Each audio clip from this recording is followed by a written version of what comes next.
Hey, so since the number 40 is on my mind lately, I thought of this topic. Did you know that at about the age of 40, we naturally start losing our lean muscle mass? It's a natural physiological change that happens with every human being. I'm not trying to be a Debbie Downer here because there's two things you can do to prevent, maintain, or even restore it if some of it has been lost, okay? So hang tight with me, but I think it's important to bring awareness to this as we continue to go through our lifespan. So it's a gradual thing. It starts happening at about the age of 40, and if you're not doing these two things, you continue to live your life and you're gonna end up in your later years and you're gonna have lost a lot of muscle mass, and we're not gonna be able to tell. Nobody's gonna be able to visibly see it, okay? Because that muscle mass is lost and replaced with fat tissue, so you cannot tell.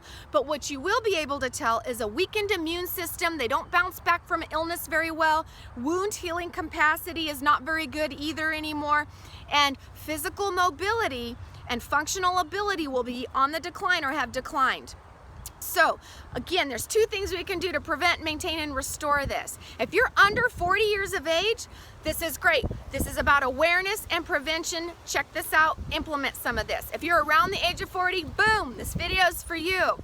If you're 50, 60, 70, 80, 90 on up watching this, this is for you. It is never too late to implement a positive lifestyle change to benefit you. The human body is resilient. It's a beautiful thing. So the two things you can do is, one, get enough protein in your diet throughout the day, and two, resistance exercise. You've got to have both, everybody. It can't be one or the other.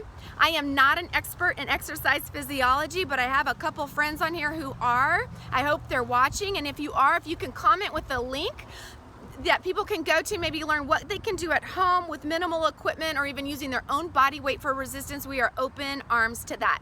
I am over the dietary protein intake part, and it is true, you guys, the majority of us don't have a problem getting dietary protein throughout the day. But one thing I do notice that most people could benefit from is if you space that protein intake out over the course of the day versus a lump sum at lunch and a lump sum at dinner. Breakfast, if people are even eating breakfast is usually lacking in protein for most people.